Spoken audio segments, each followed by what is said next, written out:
Right, so welcome to part 2 of this update. This last part is a ton of box sets based around a certain TV show. A TV show which, the early years at least, I spent the good part of last month binge watching. And that is The Simpsons. Everybody's favourite urine-coloured family who have long overstayed their welcome. I grew up on The Simpsons like a lot of other people did. I just find that weird, I'm now 25 and I was born during season 11, which is considered one of the first post-Golden Age seasons. And it's still going.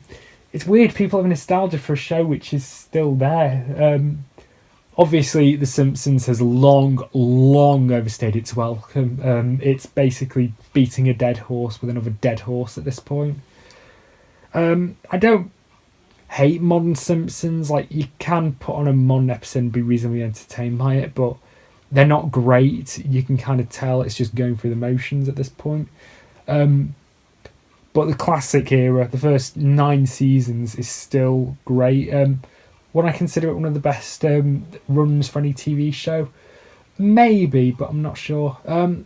I never had any intentions of owning the Simpsons sets on DVD, and that it's not till now I finally got around to buying them. Just because I've seen all the episodes quite a few times. But I just had this sudden urge, to rewatch the Golden Age, what is considered the Golden Age by fans. The Simpsons is not my favourite animated show. I'm a much bigger fan of Futurama, which was Matt Groening's other series. But for the most part, The Simpsons still holds up surprisingly well. South Park, I've not watched South Park in a good number of years now. I think I've just grown out of it. And I think with South Park, unless you completely agree with Trey Matt's very bizarre politics, then you're probably not going to get on with it.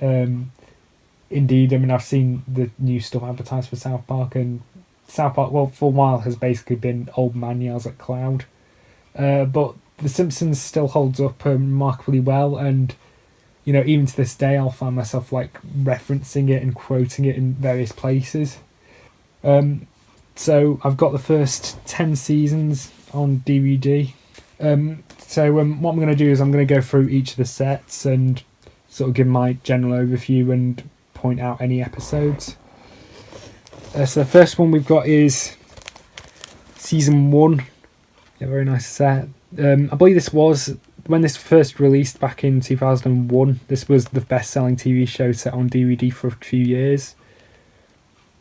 Season 1 is a very, very different feeling show to the rest of the series, I think, as most people know. In fact, most people don't regard season 1 as part of the golden era. And I can see why, but that doesn't mean season 1 should be ignored. Of course, it's not anywhere near as well polished as any of the later seasons. It's not like, I don't know, Futurama or something, which I thought was fairly well polished even within its first season. Obviously, the animation is very ropey on the first season. It's a marked improvement on the original Tracy Ullman show shorts, but when compared to many of the later seasons, the difference is night and day, and definitely the stories are a lot more basic. There is definitely a lot of charm to the first season. It's very, very low key. In fact, it kind of feels a bit like the first 2 series of Red Dwarf in that regard, where it's fairly low key, where you can enjoy it, but it's not as great as the later stuff. And indeed, if I'm ever just going to put on a random episode, to kill 22 minutes, I'm probably not going to go for a season 1 episode. But yeah, I bought all these new and sealed off eBay.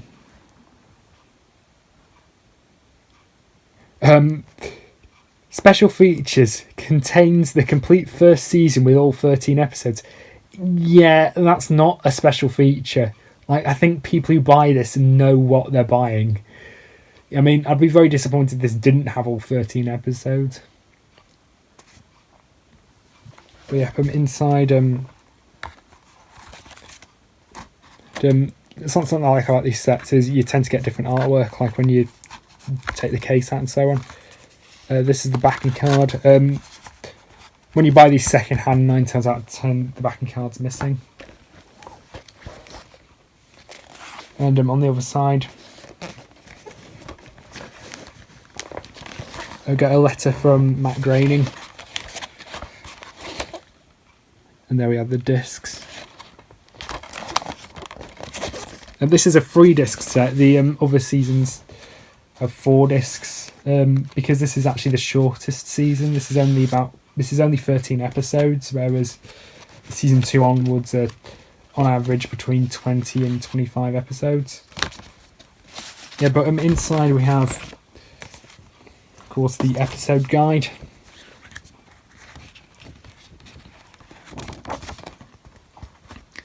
But yeah, there's some decent episodes in season 1. Simpsons Roasting on an Open Fire, which is of course the first episode aired. It wasn't the first episode produced. The first episode produced was actually Some Enchanted Evening, which was the last episode. It was the Babysitter Bandit one. But that had to be redone because the original animation was shockingly bad. And they actually do include 10 minutes of the original animation on this as an extra. And yeah, when do the characters ever stay on model? Like, even by the standards of TV animation of the 80s, it's pretty shonky. But because of that, they had to delay that episode, and they actually delayed the show's premiere. Because I believe the first episode was intended to air in September 1989.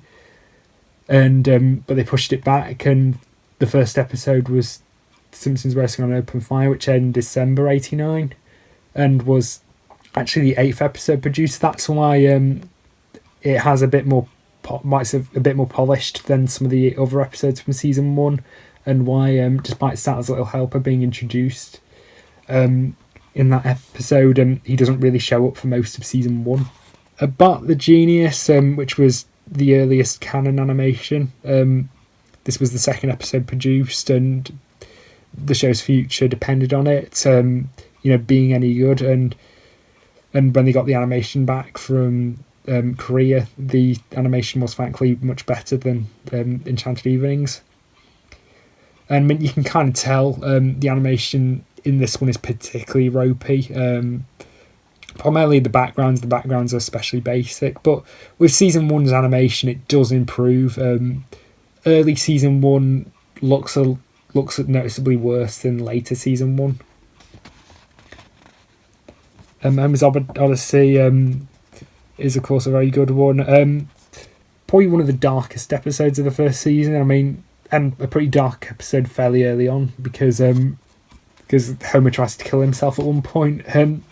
An episode which is often picked on because of the really, really weird looking crowd shot near the end. But kind of as a script, it's alright. The first season does feel very different to the other seasons in the sense that the family actually feels more like a family. Like, it does feel more like a domestic drama with some comedy thrown in, because they focused more on the comedy later on. And the family in this actually feels more like a real family. Like, the later ones kind of feel a bit more like cartoony by comparison. I'm not signing off some of the later seasons because some of the best episodes came from those seasons. And also, there was a lot more stuff in the first season about the family's financial difficulties, which is something they don't seem to bring up much later on because now it's kind of laughable, because now when you look back on it, Homer's actually pretty well off considering he can afford a decent sized house, a decent sized family home, despite the fact that he's like the sole provider for the household. Basically, an episode like Homer's Enemy wouldn't have worked in season 1. But I guess maybe you could have reasonably bought a decent house on minimum wage back in the 80s. No Disgrace Like Home. That's an episode that would only ever work in season 1. Definitely feels very sort of out of character for a Simpsons episode, because in the episode, Homer is embarrassed by the family's behaviour at Mr. Burns' company picnic, including Marge. Marge gets drunk at the event, and so he signs him up for family therapy and he pawns the TV to pay for it. It's an episode that wouldn't work later on, And definitely, if it was made today, Homer and Marge's roles would be reversed. I mean, thing is, like, Homer is usually the one you'd expect to get drunk and make an arse out of himself. And also, Homer would never pawn the TV these days. I mean, later on, it's fairly established that the Simpsons are telly addicts, especially Homer. So the idea of Homer giving up the TV is just alien. I'm Only Lisa, that's it's a really powerful episode about mental health. Life on the Fast Lane, that's a really good one. Definitely one of the better Marriage Crisis episodes from fairly early on. And when Marriage Crisis episodes actually had some weight, when you could feasibly believe that Homer and Marge's relationship wouldn't last. They kind of did away with Marriage Crisis episodes later on because they kind of became a bit pointless. Like, yeah, we all know Homer and Marge would never break up no matter how shitty Homer is. I mean, an episode like Homer's Night Out, for example, wouldn't work later on because, yes, Marge does overreact to a pretty harmless photo of Homer dancing next to another woman. Not with another woman, next to another woman. And I guess maybe that was seen as very, very scandalous back in the 90s, but now, yeah, it's pretty tame and Marge does pretty much overreact. And especially later on, because, I mean, Homer has done much, much, much worse things later on, and that never killed the relationship. The Crust Gets Busted, that's a very good one. The proper introduction of Sideshow Bob, who's one of my favourite recurring characters. And of course, Some Enchanted Evening, which is definitely a bit of a downgrade because it was actually the first episode scripted and was intended to be the first episode. And it does feel a bit more like it does feel very out of place near the end of the season when compared to early in the season. And after knowing about the animation problems, you can't unsee some of the more ropey shots. I mean, there's some bits of animation which are really, really good, but there's also some really, really dodgy bits which were reused. But it's not a bad episode. It's alright for what it is. And inside, we also get a very best of TV on DVD from 20th Century Fox. This is quite an old catalogue, actually, from, I think, 2004. So I got this new and sealed. So this thing's been in its shrink wrap for over 20 years, which is just crazy. Yeah, we got tons of other TV shows from Fox inside there.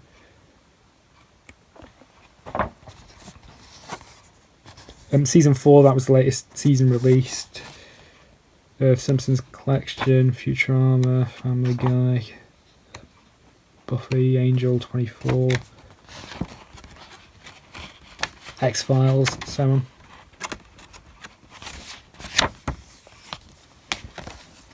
And we also have this as well. Would You Rather Have Perfect Features? Just a leaflet about piracy.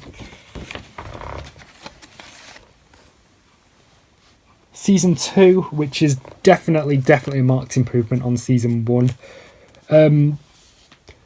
Definitely feels a bit more like The Simpsons we know today. Of course, still not as polished. The Simpsons identity was still being figured out at this point.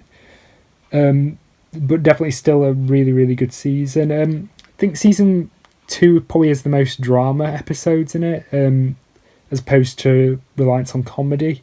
The same is true of Season 3 to a degree. So I think if I want like a drama sort of episode, I'd go for like a Season 2 episode. But if I want comedy, I'd go for like a Season 4, 5, 6 or 7 episode.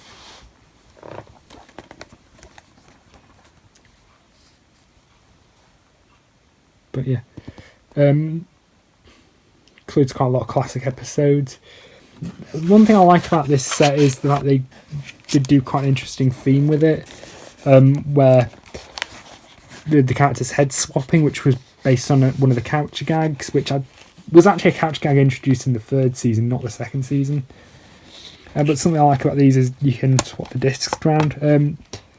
They've got different artwork underneath, and so you can have a different head on stuff inside.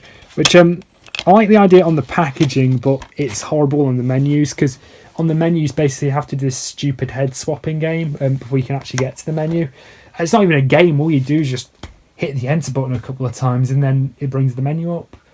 That is a complete waste of time. I didn't put this DVD in to play some stupid game, which isn't even a game. You just hit the button a few times. Here's the back without the backing card and the inside. So, by the way, this is the back of season 1. So I'm getting another introduction by Matt Groening. Here are the discs. This is about, I think this season's about 22 episodes, so it's spread across 4 discs. A disc 1, that's the only disc in the set that in any of these sets that's rated U. All the other discs in these sets were either PG or 12. Inside we have an episode guide.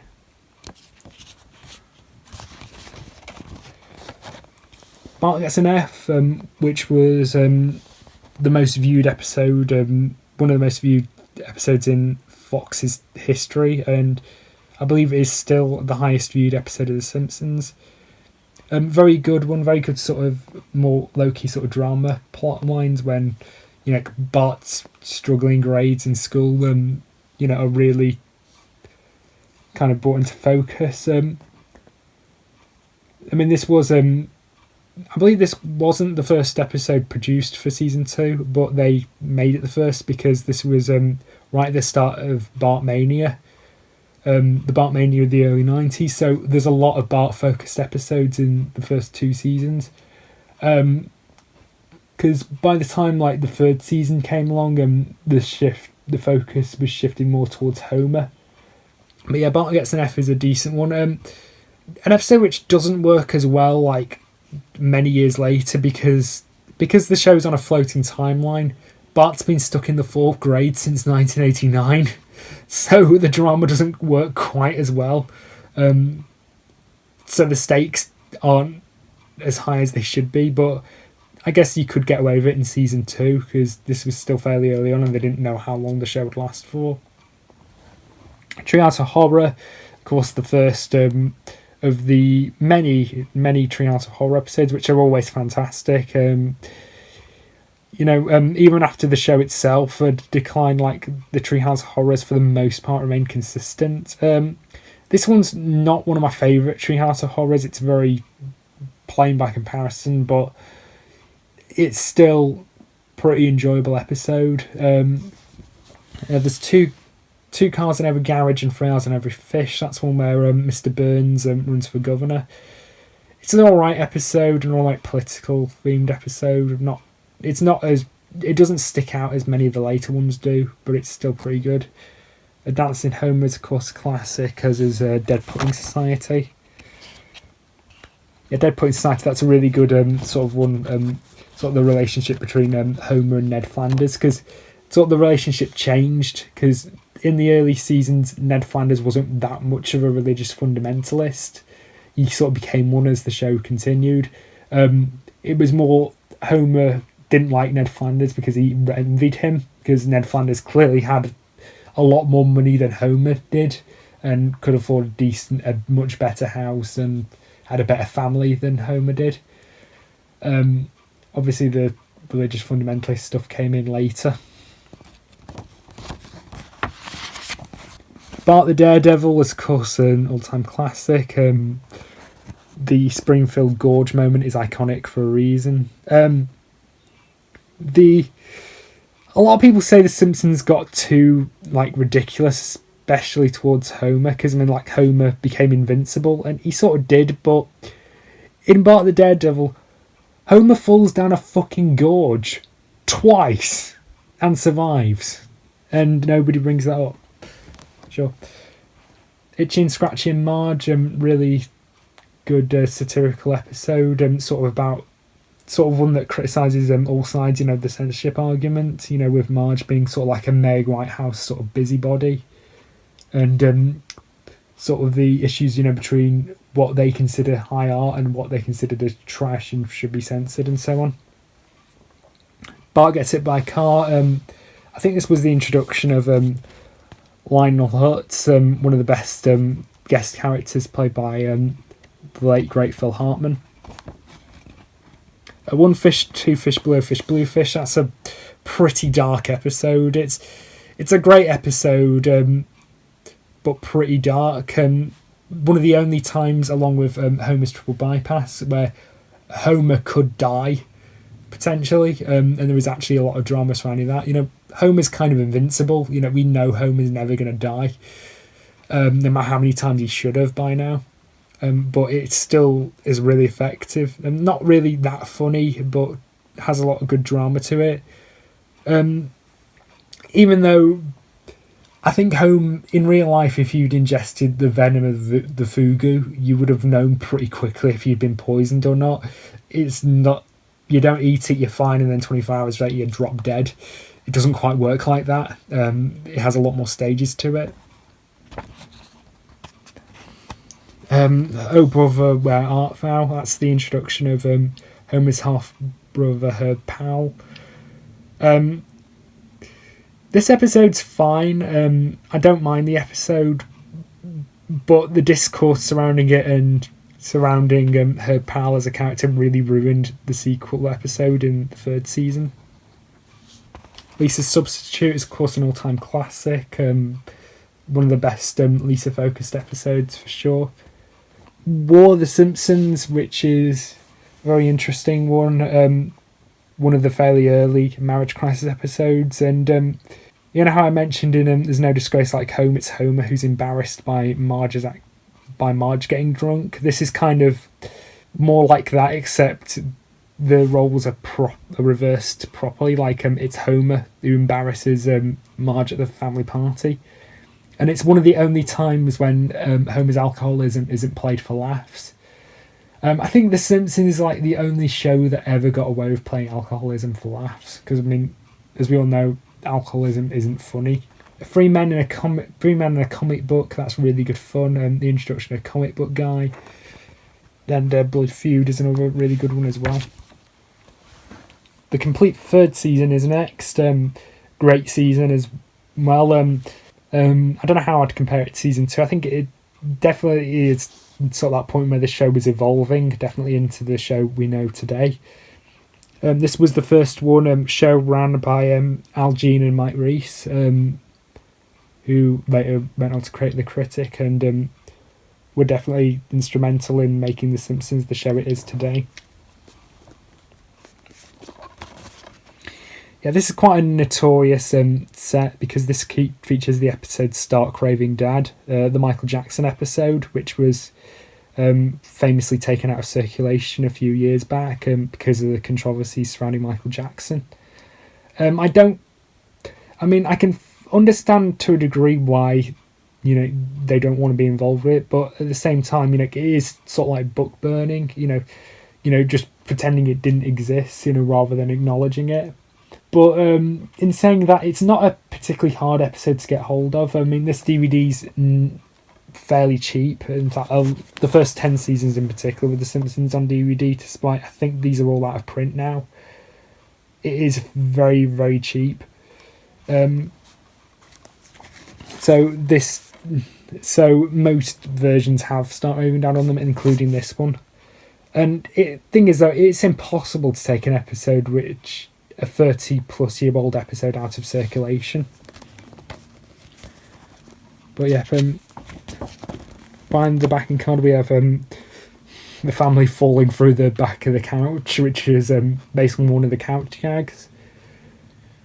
Which I really like this design. I wouldn't necessarily say it's my favourite design set, but this is definitely a really good design set. Inside we have an introduction by Matt Groening. Here are the discs with really nice artwork with the family falling through the discs. You never really get these with DVD sets today. But anyway, here we have the episode guide.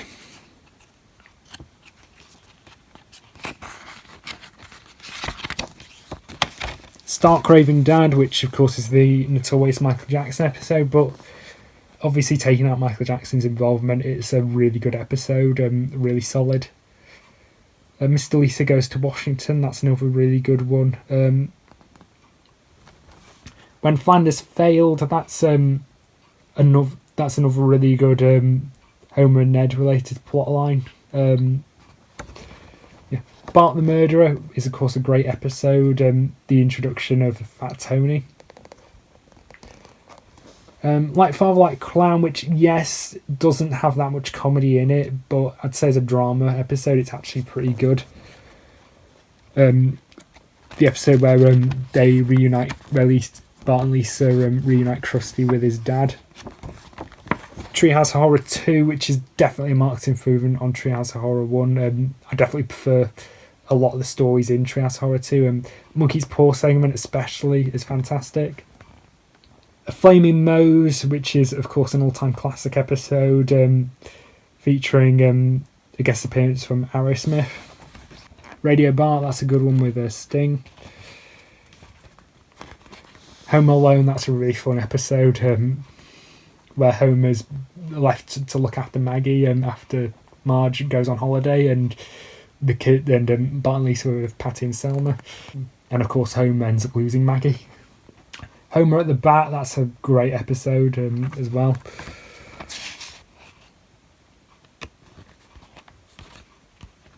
Black Widow, that's a really, really underrated Sideshow Bob episode. It's one which not a lot of people talk about, because when people talk about Sideshow Bob episodes, they tend to talk about Cape Fear. And whilst I do prefer Cape Fear, Black Widow is still really well constructed. It's a well constructed little mystery episode, which maybe ruined a little bit by the fact that I've seen it quite a few times, so I know like what happens in it and the clues. But I can imagine it would really be surprising if somebody who watched the episode when it was first aired or hadn't seen it prior. But still a very interesting episode. The Otto Show, which is pretty unmemorable other than the appearance of Spinal Tap, which I kind of fitting because in part one I actually showed off this is Spinal Tap. But yeah, so I guess in the Simpsons universe, Spinal Tap is an actual band. And the final episode is a pretty weak one, Brother Can You Spare Two Dimes, which the discourse surrounding her pal as a character really ruined it, because in Oh Brother Art Vow, her pal is runs a successful car company, and things like the car company's going under. It's struggling financially, and then Homer gets involved in his life when Homer finds out he has a half brother, and basically her pal tasks Homer to design a car for him, and he basically puts all his money into it, and he gets incredibly reckless and doesn't supervise any of the construction. And when when it's unveiled, of course, the car's a complete disaster and completely trashes the company, and Herb blames Homer for it. And in the episode, and in Brother Can You Spare Two Dimes, we're made to side with Herb and go, yes, Homer did ruin this guy's life and did destroy his company, and Homer owes him something, when no, it's not Homer's fault. I mean, I'm sure Homer didn't help, but it was 100% her pal's fault. His company collapsed because he was being an idiot. He did not oversee any of it. And it's his company. He was putting the money behind it. He should have, checked in to see the progress. So he's got no one to blame but himself. This is what ultimately ruined the episode, because it's basically audience gaslighting, and we never hear from her pal again after this point. Her pal's just a pretty bad character, despite being voiced by the excellent Danny DeVito. Yeah, and also, by the way, fuck those investors who thought the Homer car was a terrible design. I think the Homer car is brilliant, and if it was real, I'd buy it. Even in Simpsons Hit and Run, it's one of the better cars you can get in the game. Next one is Season 4. Fantastic season, the first truly great season of The Simpsons. definitely when the show definitely evolved more into the comedy side of things. Here's the back. Here we have the artwork on the back of the case. Yeah, I really like the artwork on this one. Another letter from Matt Groening.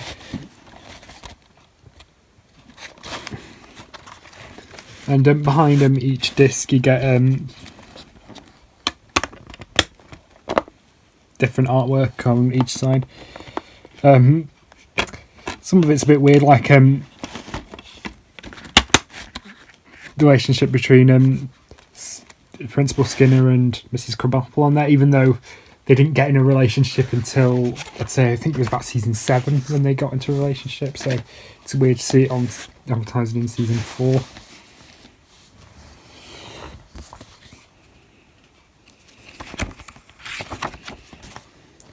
Camp Krusty, which is a great episode, kind of showing just how, just how cynical and how much of a cash grab guy Krusty actually is.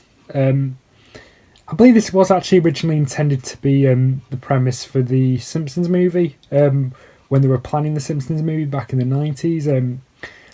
However, they couldn't even get it to 22 minutes because I know the Camp Krusty song, they had to extend it by adding in some extra lyrics to make it longer. So they decided, against that, because if they couldn't get it to 22 minutes, how could they get it to 80 minutes? Street Car Named Marge, that's a fantastic episode with a really fun B-plot involving Maggie.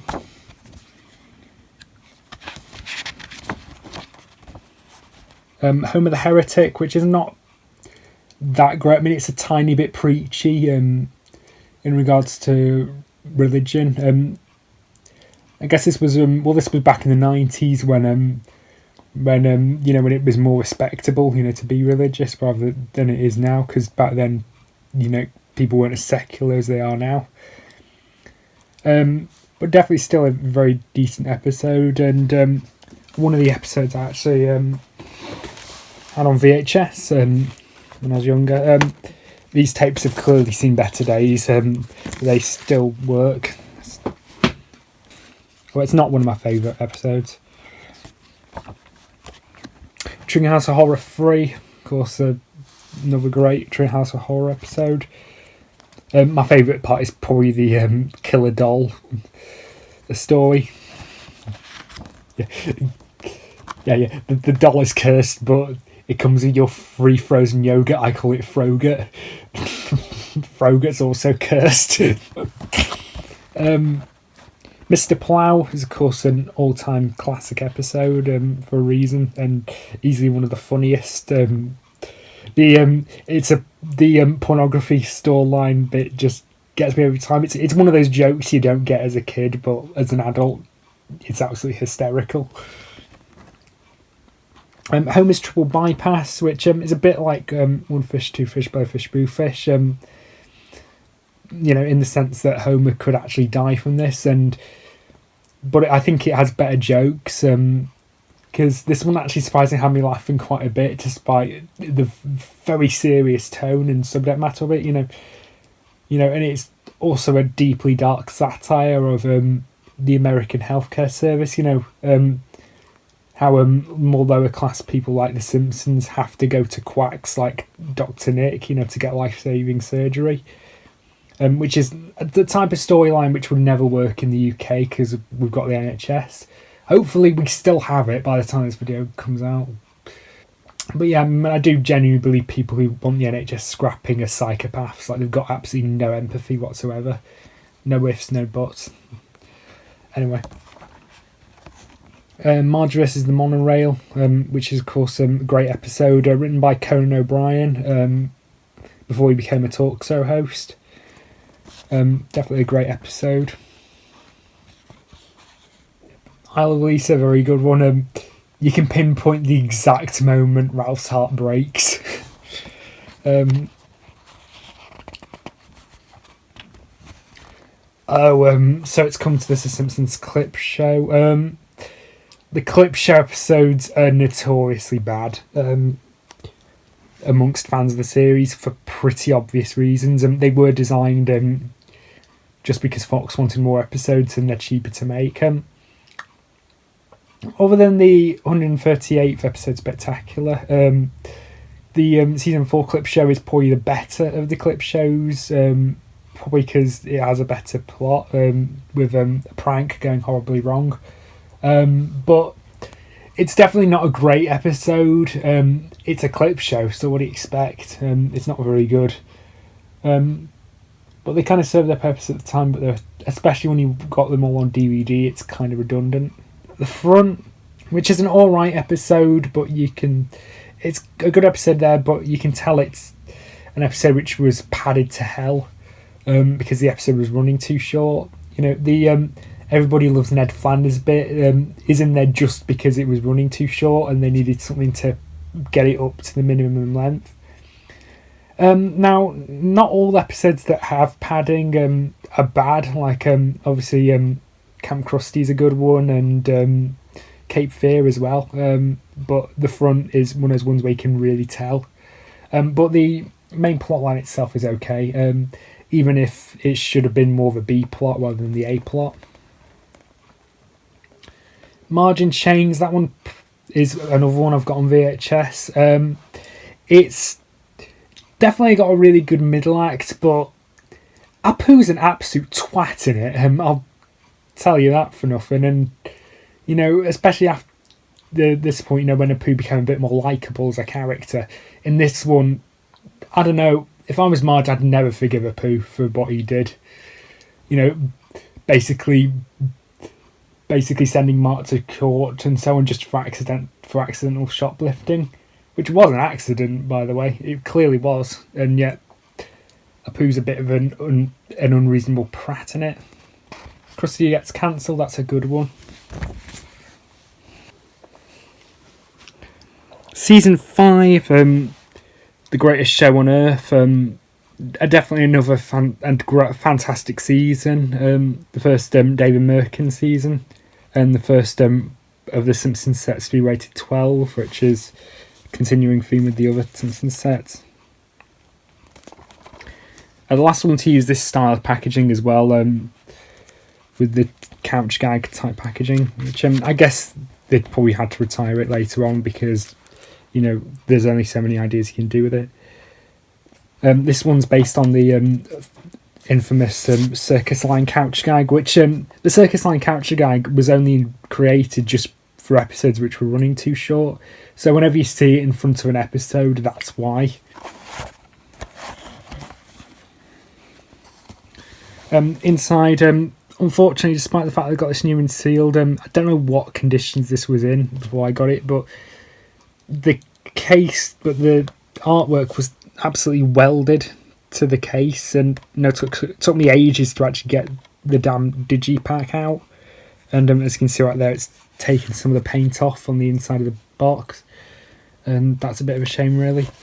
And in some parts, like the backing card was stuck on.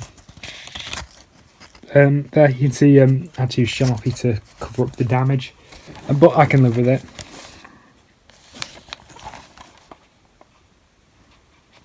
Then another introduction by Matt Groening. Similar to the other sets, you can take the disc out and then have a different picture underneath. This one's not quite as exciting as the season 4 set because it's just the cast bowing. Before we get to the episode guide, in here we have another little leaflet advertising other 20th Century Fox television titles. This one's from 2006. You can tell it's advertising The Simpsons season 7, season 8 coming soon, which was obviously the new season released at the time. Here's the episode guide. Homer's Barbershop Quartet, and that's a really, really good episode. Cape Fear, which is one of my all-time favourites. It's kind of a cliche, to consider Cape Fear as one of your all-time favourites, but it is easily the best Sideshow Bob episode. I've actually never seen the film Cape Fear, either version. I've heard they're really good, but I've just never got around to it. I will do eventually. Yeah, but one thing I'd forgotten about Cape Fear is just how funny it was. Like, this one is one of the funniest episodes I've seen of the series. Homer Goes to College, that's a pretty fun one, written by Conan O'Brien, which I believe was his last writing credit on The Simpsons before he did his TV show. Treehouse of Horror 4, of course, great. The last one to actually have a linking bits between the stories, because the first and third one were spooky stories being told. The second one was a set of dreams, and this one is a night gallery parody. They did away with that for the subsequent Treehouse of Horrors, I guess, probably because they spend more time on the stories, and also there's only so many ways you can actually have a framing device. And Marge and the Lamb, that's a really cool Thelma and Louise parody featuring Ruth Powers, who was introduced in New Kid on the Block. It's kind of a pity they didn't use Ruth Powers anymore beyond this point. You know, she basically just became a background character and she never had any dialogue. Shame really, because she's such a cool character in Marge and the Lamb. Boy Scouts in the Hood, that's really good fun.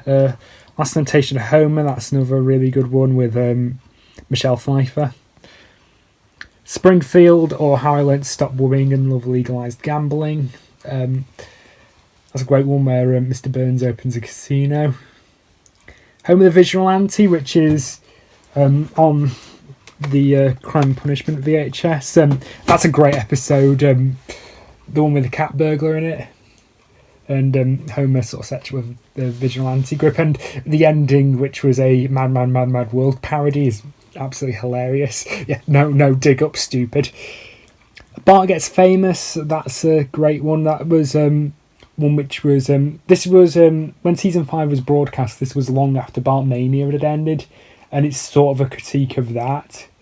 You know, because Bart ends up getting involved with the Krusty the Clown show and becomes incredibly famous for a single catchphrase, which was "I didn't do it," and he became incredibly popular for a brief period, and then everybody sort of forgot about him. It's a great episode satirising the fads and as I previously mentioned, Bartmania. It sort of feels a bit like and very, very timeless. You can apply that to a lot of internet celebrities who got famous for one thing and then have never had the same success since. Lisa versus Malibu Stacy, that's a great episode. That was a parody of the Teen Talk Barbie doll, the one which got into a lot of controversy because it said some pretty sexist things. Like one of its phrases was math class is tough, and I don't know how much shopping can I do and whatever. So it was sort of a great satire of that. Deep Space Homer, that's a really fun episode. Definitely a pretty early sort of stupid episode. Very outlandish episode. I mean, it's Homer going to space, for God's sakes. I mean, you can't get more stupid than that, but it's a fun episode overall. Homer Loves Flanders, that one's okay. Only remembered for that meme of Homer like disappearing into the hedge, which wasn't even particularly funny to begin with.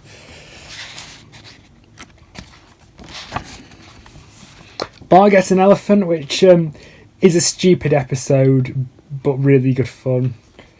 You got two great Bart and Skinner episodes back to back.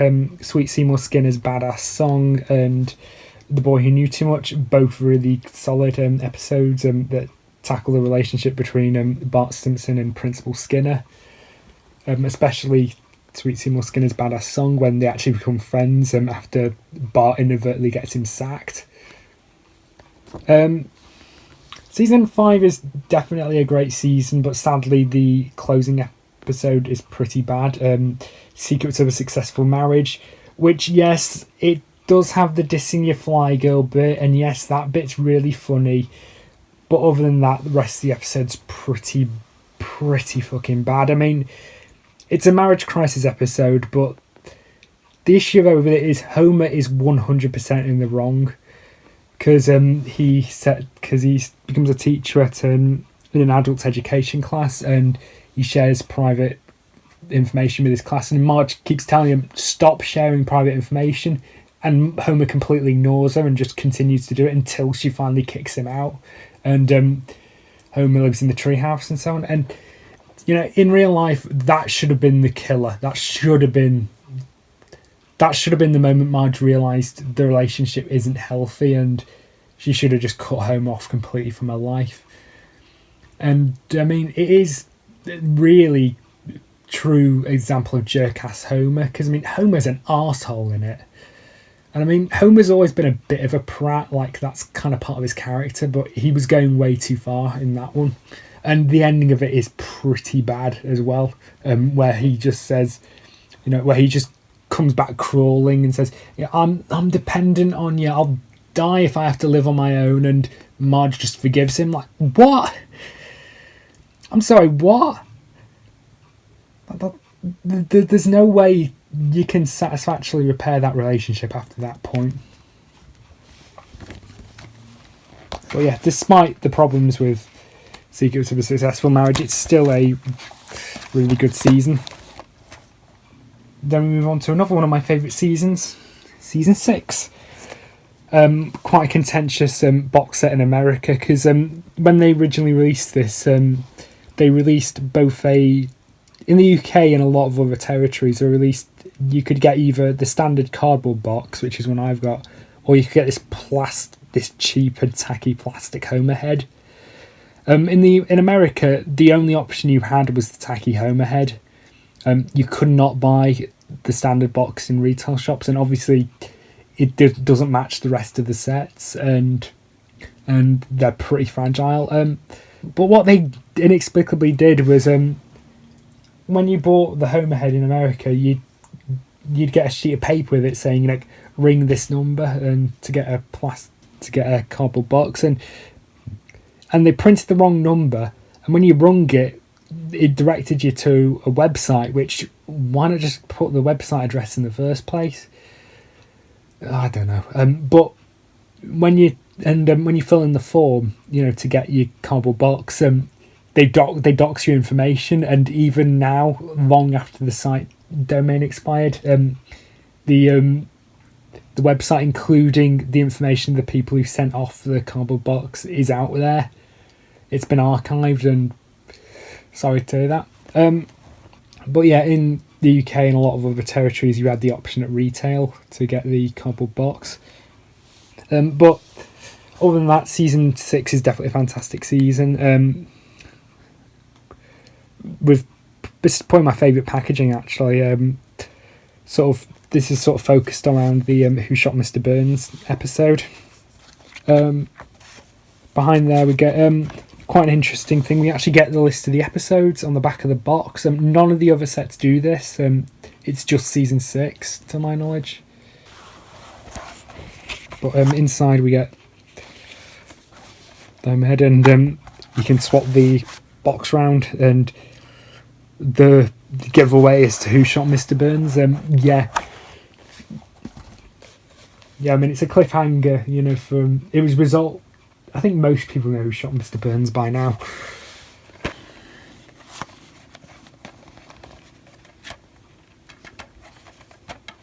I love these designs when they do this sort of packaging, the sort of accordion style. So there's disc 1, disc 2, disc 3, and disc 4.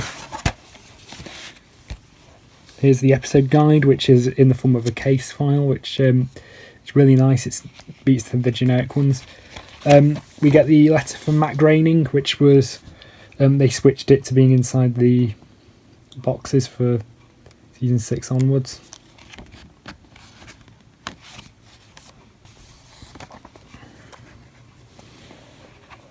But yeah, I mean, it starts off pretty dark. And you've got a Bar of Darkness, which is fantastic episode, great Weird Window parody. Lisa's Rival, that's another really good one as well, with Winona Ryder. as the guest character.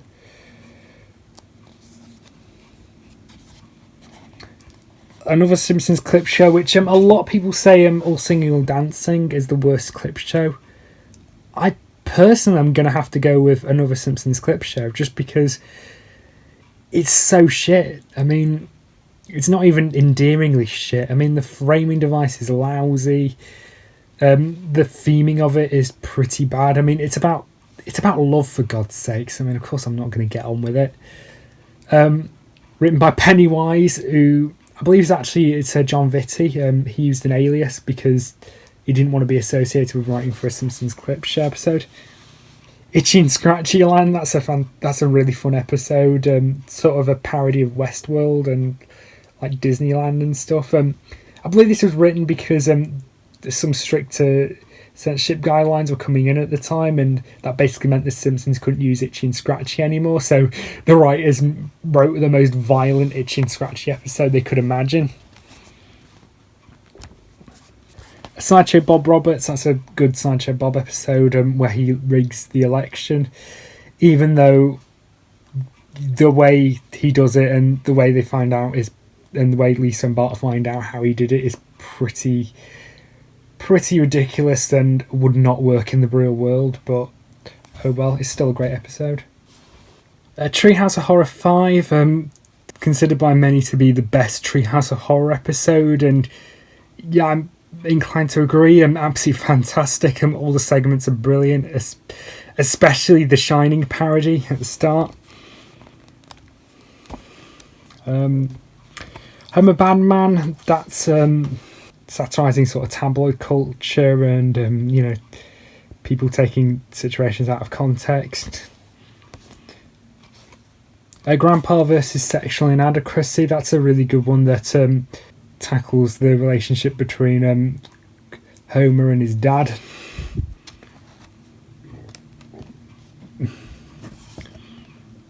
Homer the Great, which is, well, great. Really, really funny episode featuring Patrick Stewart.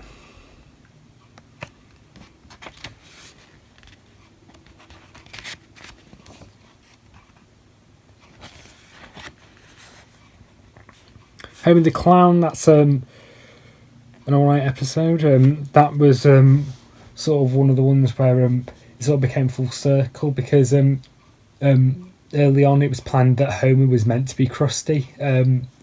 He was meant to have sort of like a dual identity, but they did away with that by the time the show started.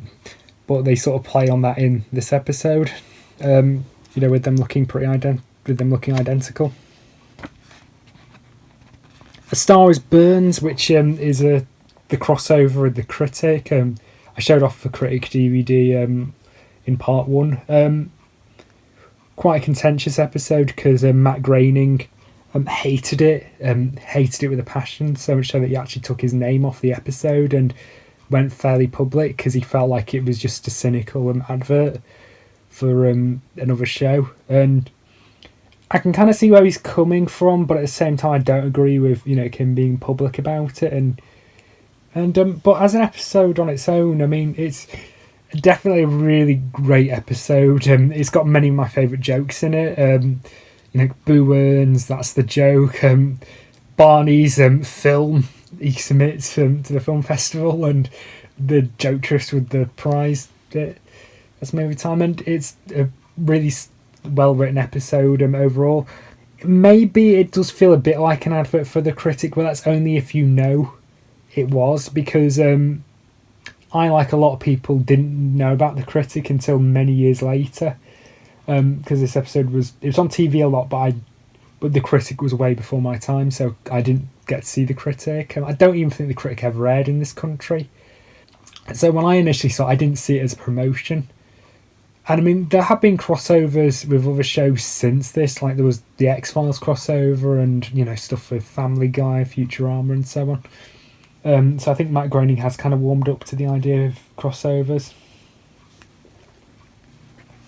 Ryan Springfield, that's a really good episode when Bleeding Comes Murphy died.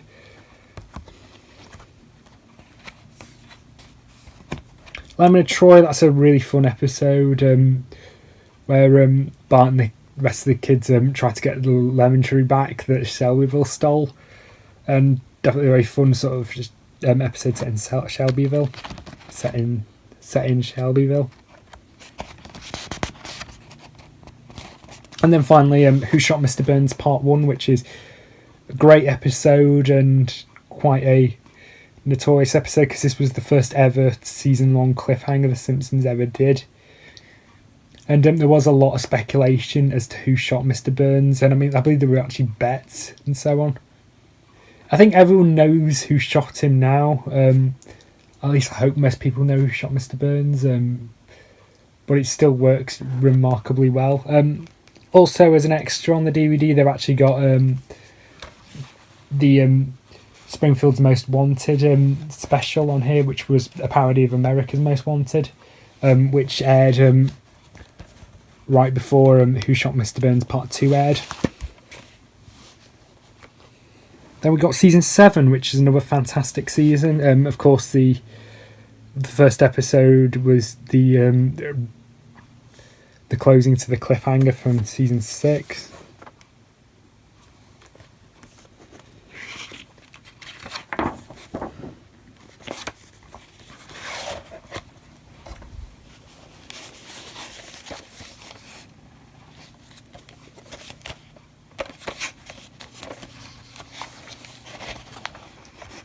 And inside we have disc 1. Disc 2 must have TV. That was on the shrink wrap. Stuck it on the inside of the box. Disc 3 and disc 4.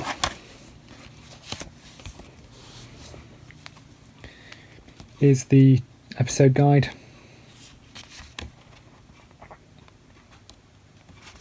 Who Shot Mr. Burns Part 2. Of course, great conclusion to Who Shot Mr. Burns Part 1. This one focused more on the mystery as to who was more about, who could have shot him, because in the first episode it builds up, to the shooting, which was of course the cliffhanger part. Radioactive Man, which is a very good episode as well. The first one to use digital ink and paint. Up to this point, the show had been using hand-painted cells, and they actually still used hand-painted cells for a very long time afterwards. It was more like every once in a while you'd get one which was digitally coloured in. Bart Sells His Soul is one of my favourites as well, and that's one I've got on VHS also. Lisa the Vegetarian, that's one with a massive status quo change, with Lisa becoming a vegetarian, which actually remained with this series to this very day. Interestingly enough, I believe it stars Paul McCartney in it as a guest character, and he only agreed to do it if they kept Lisa a vegetarian, which I thought they were going to do that anyway, because it's slightly weird, to have Lisa go back to being a meat eater. Treehouse of Horror 6, another great one. The Nightmare on Elm Street parody is fantastic, and of course Homer Cubed, the one using fairly early CGI, which I imagine looked really impressive at the time, because the episode aired only a few months before Toy Story came out. Yeah, there's actually a really interesting little extra on the DVD of how they did the animation. Mother Simpson, that's a good one. That introduced Mona Simpson, Homer's long-lost, estranged mother. Sideshow Bob's Last Gleaming, which just probably one of the dumbest Sideshow Bob episodes from the classic era. Because this is one where for some reason Sideshow Bob has a massive vendetta against television, so he steals an atomic bomb and threatens to blow it up if Springfield doesn't cut TV, which it's a very, very stupid episode, but I do admit I really do enjoy it for what it is. For some reason they never seem to make their mind up with Sideshow Bob and Krusty the Clown's relationship. Like does Sideshow Bob still hate Krusty's guts, or have they reconciled? they can never make their mind up. I mean, they're pretty consistent on the relationship between Sergeant Bob and Bart, but they're not consistent on the relationship between Sergeant Bob and Krusty. The 138th episode, Spectacular, easily the best clip show episode, one with an intentionally corny sort of framing device, of it being sort of a retrospective show hosted by Troy McClure. But they did something with it, mainly because they actually showed footage in this that, you know, the TV viewers at the time wouldn't have seen, a lot of deleted scenes, like the Richard Simmons robot from Burns' Air, which I wish they'd kept in the episode because that bit was hilarious. And I also really like what they did with Matt Groening in it, right there. They actually made, I mean, he looks nothing like that in real life, and they basically made him to an extreme old far-right lunatic, basically, which was very amusing. Marge Be Not Proud, that's a really good Christmas episode. One of the first ones that properly dealt with the relationship between Bart and Marge.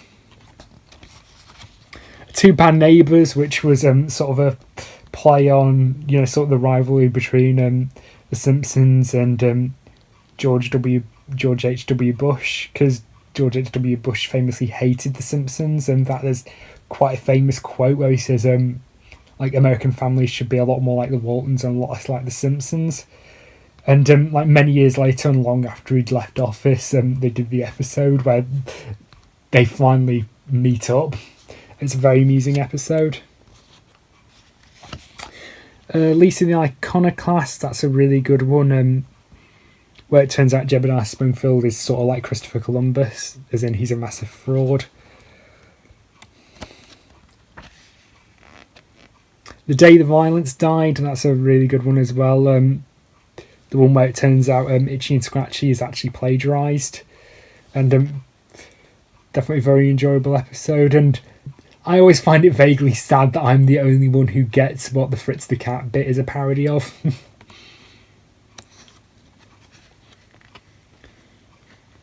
A Fish Called Selma, really good Selma themed episode about her relationship when she gets married to Troy McClure, who it turns out is just using her to boost his career.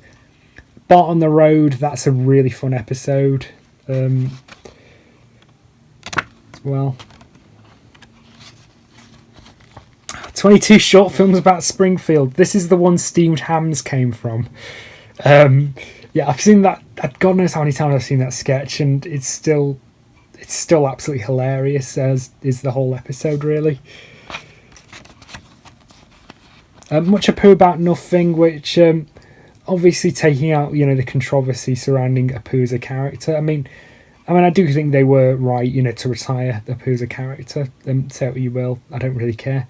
But definitely an episode which is sadly even more relevant today than it was back in the 90s, because it tackles, you know, especially the right wing's fear of so-called illegal immigrants. Basically, the far right's favourite punching bag. You know, when basically the types of people they blame, you know, for everything, you know, to take blame off themselves, which is sadly even more relevant today than it was back in the 90s.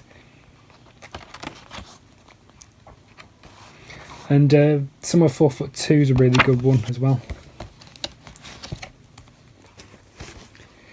Season 8, which some people consider this the last Golden Age season, because of the second episode of Season 9, but I don't personally agree, because Season 9 is still fantastic, but that doesn't mean anything against Season 8, because Season 8 is still great.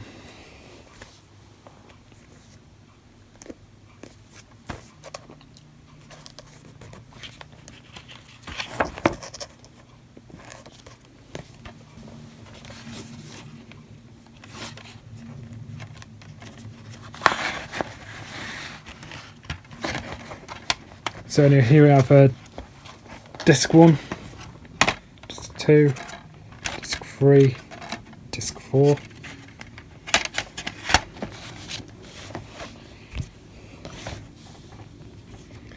The episode guide.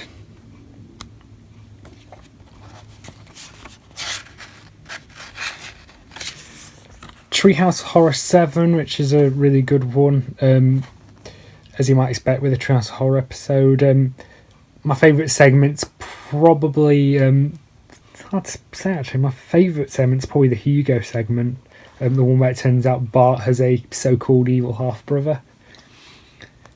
You Only Move Twice, which is a really, really funny episode with one of my favourite one-off characters. Hank Scorpio, played brilliantly by Albert Brooks, who I believe actually in early development was actually going to be the villain in the Simpsons movie, but they decided against it and created a new villain for that film, who was also voiced by Albert Brooks.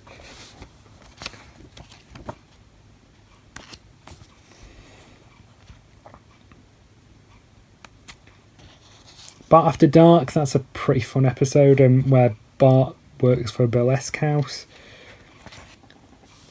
And Millhouse Divided, that's the one that the first one that properly deals with the relationship breakdown of Millhouse's parents.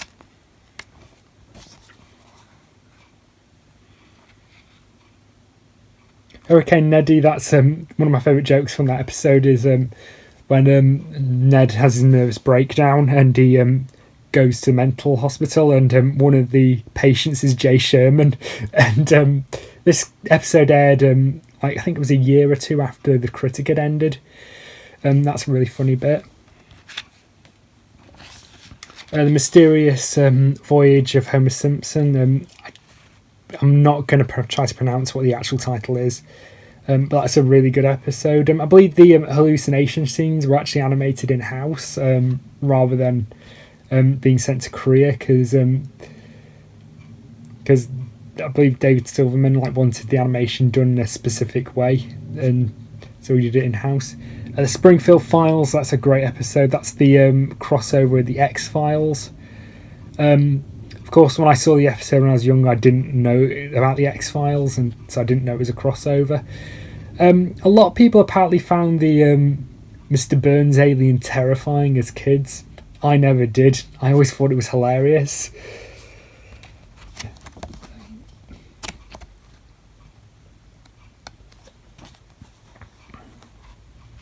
Mountain of Madness, that's a pretty good one as well. Simpson Califragilisticexpialidocious, which is a fucking stupid episode, but I thought it was hilarious. I really did enjoy it. It's the Mary Poppins spoof, which is really good fun. The Itchy and Scratchy and Poochie Show, which a lot of people don't like, but I quite like it. It's sort of that point when people were starting to question if The Simpsons was starting to overstay its welcome, which they were questioning The Simpsons' longevity back in season 8.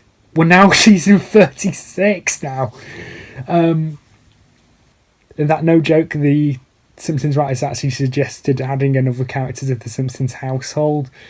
And so they created Roy as sort of like a way to take the piss out of the studio executives. Homer's Phobia, that's a fantastic episode, and another really great social commentary episode criticising homophobia, about how homophobia really is really fucking stupid. And an episode I've grown a great appreciation for since becoming a fan of John Waters. A brother from another series, which was the introduction of Sideshow Bob's brother Cecil, who was voiced by David Hyde Pierce, who played Fraser Crane's brother on Frasier. Of course, Sideshow Bob was voiced by Kelsey Grammer.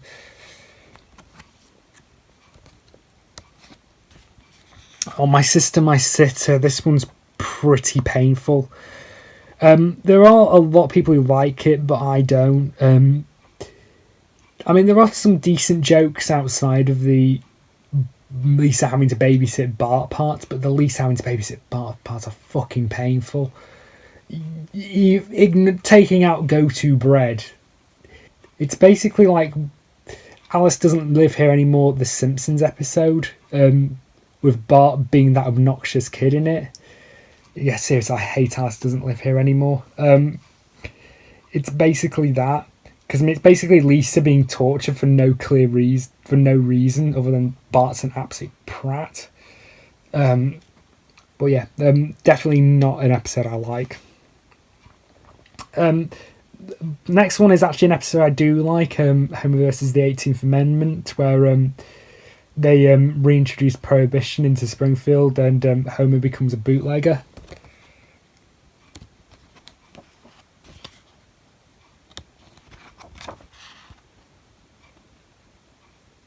In Marjorie Trust, that's one which is on the Heaven and Hell VHS. I only really know it for the B plot, where Homer finds out he's the mascot for a Japanese laundry detergent. But it does have a really solid A plot, adding a lot of character development to Reverend Lovejoy.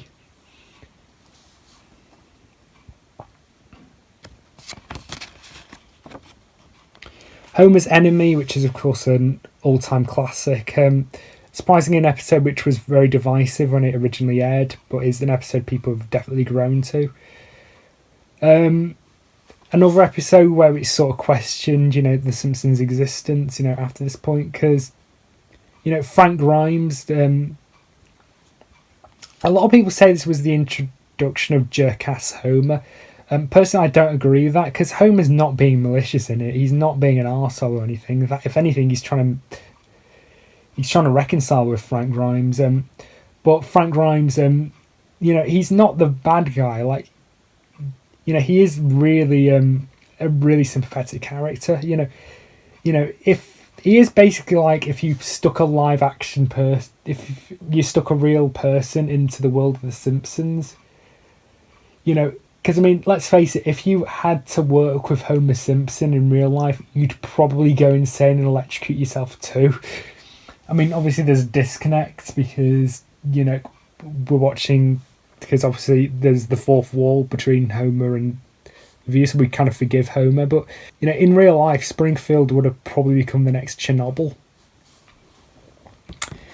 But yeah, Homer's Enemy is a great episode. And, yeah.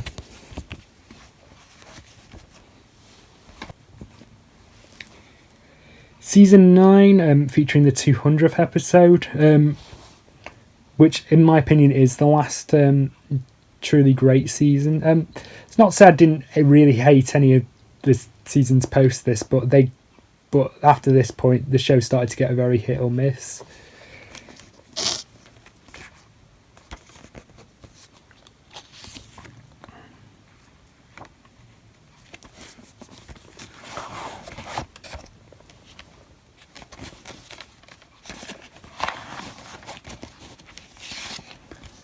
Here's the episode guide. Before we get to the episode guide, we actually got some art cards.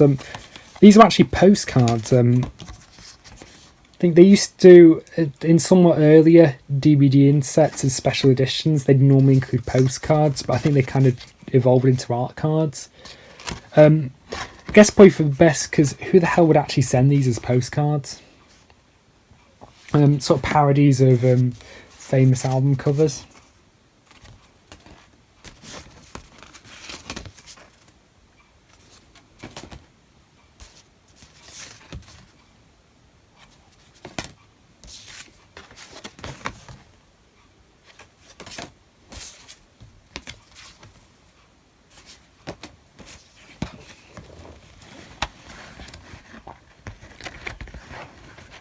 Disc 1, Disc 2, Disc 3 and Disc 4. I really like the artwork on the discs, made to like old record labels.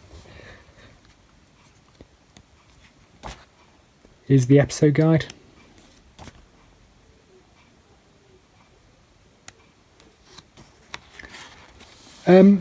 City of New York versus Homer Simpson, which is an absolutely hilarious episode, which even though taking out the slightly awkward nature of it post 9/11, it's still absolutely fantastic episode. It's definitely one which makes me laugh every single time. The Principal and the Pauper. This is quite a contentious episode, and many people consider this the episode where the Simpsons jumped the shark. I don't personally agree with that sentiment. This is the one where it turns out Principal Skinner isn't actually Principal Skinner. He's a fraud. But it is an absolutely fantastic episode. Very interesting idea of it, considering the fact that, with a lot of people change, over time, and and I mean, especially considering the fact that when Seymour Skinner goes back to being Harmon Tanzarian, he can't get back into that lifestyle because he's so used to his lifestyle, when he was the school principal.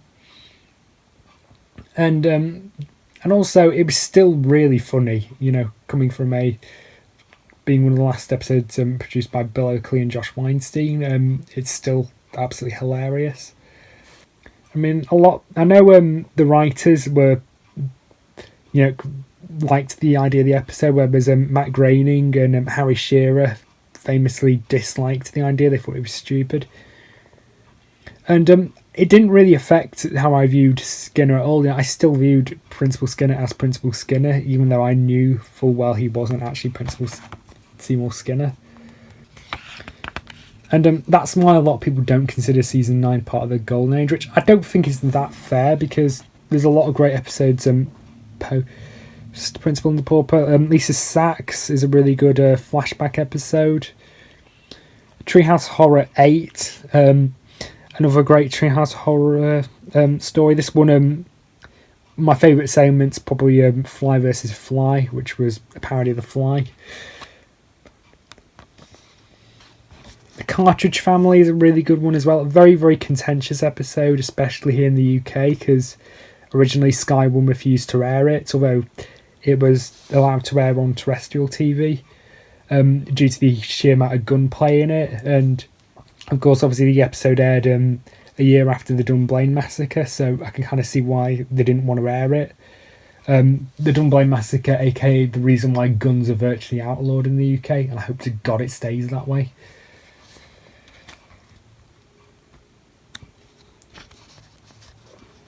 Lisa the Skeptic, that's another pretty good one. Similar to like Lisa the Iconoclast in a way, except not quite as good.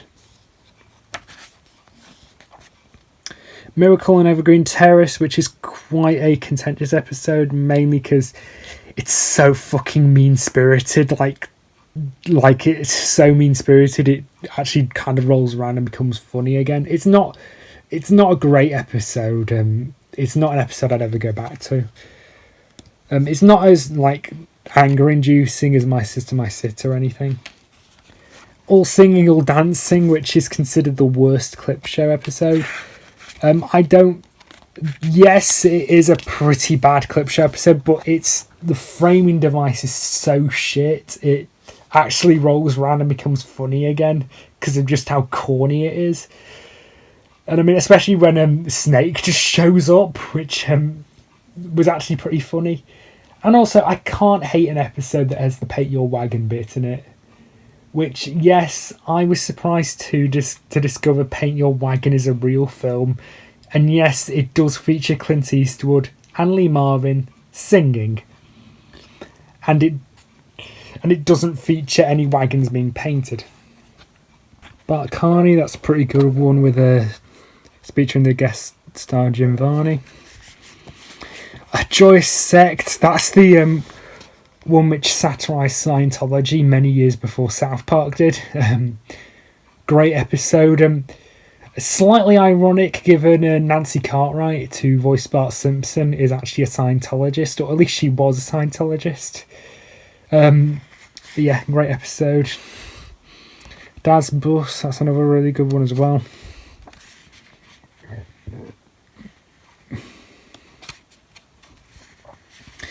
Lisa the Simpson, this one's a bit iffy with the whole Simpson gene thing, because when you watch the show properly, you realise the Simpsons gene is actually a load of bullshit.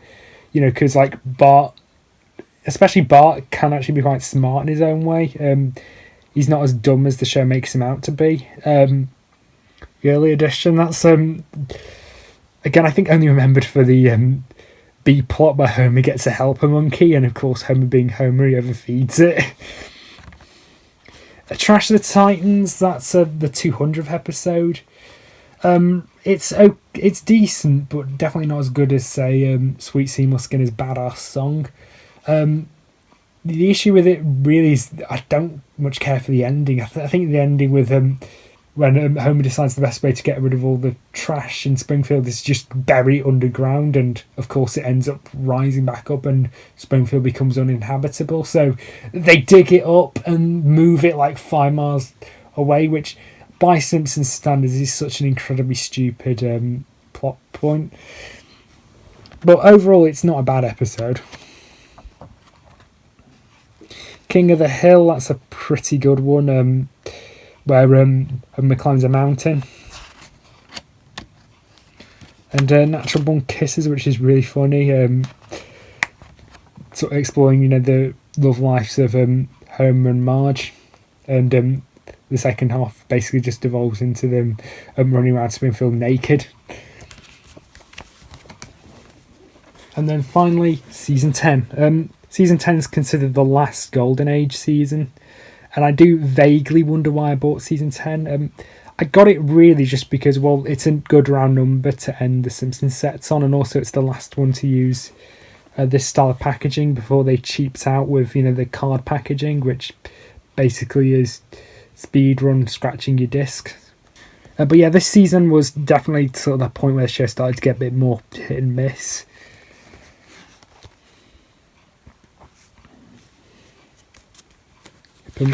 But there are definitely some good episodes in season 10, but I don't think there's any proper standouts. I had to colour that in because, like with season 5, the backing card was welded to the back of the case. So, yeah.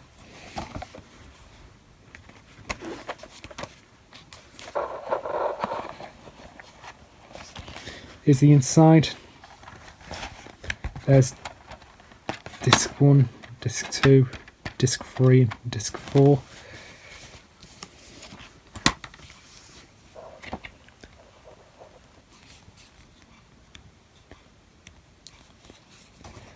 Lard of the Dance, which is the one with Lisa Kudrow in it, which is a very, very weird episode when you watch the series in full, because it's basically like Lisa's rival.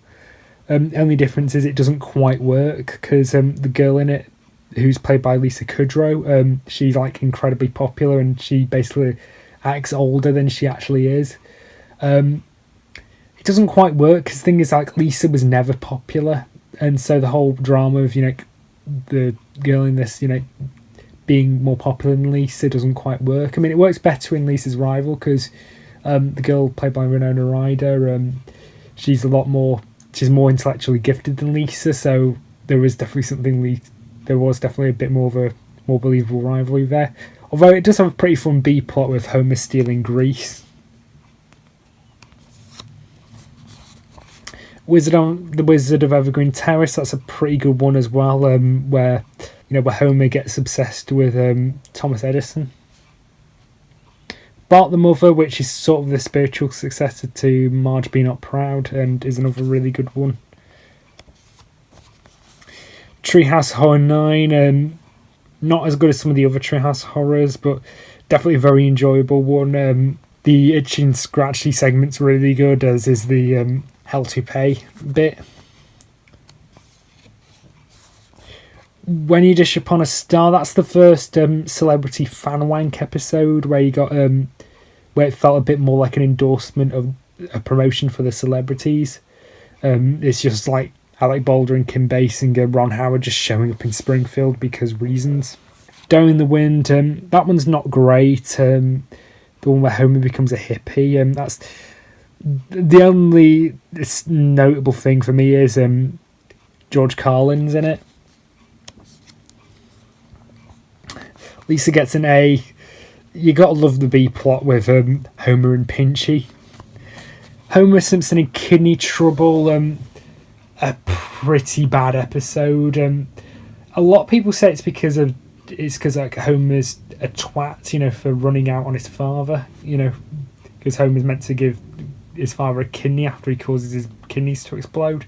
The The issue though with it is the fact that it doesn't really explore Grandpa and Homer's relationship that much, which is a shame really, and sort of gaslights the viewer into thinking like, oh, Abe was a great father and Homer's an absolute monster, when no, he was never a good father to Homer. That was kind of the point of their character.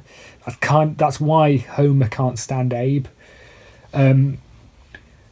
I do think there's a good episode there, but it's kind of the episode's messaging and who we're supposed to side with is definitely very questionable. Mayor to the Mob, that's a pretty fun episode, as is Viva Ned Flanders. Wild Barts Can't Be Broken, that's the standout for me is definitely the Village of the Damned parody in it.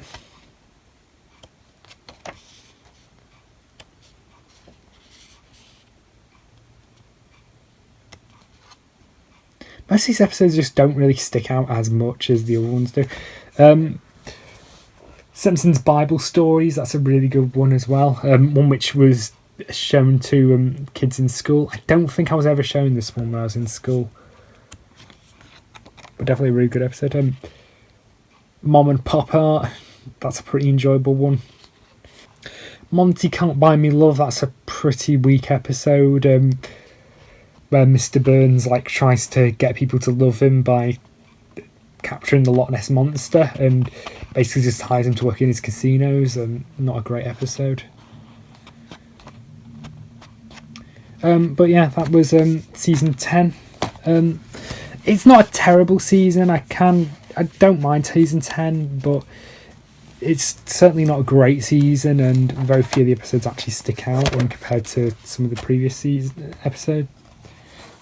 But yeah, that's the final item of this entire update. So until next time, so long for now.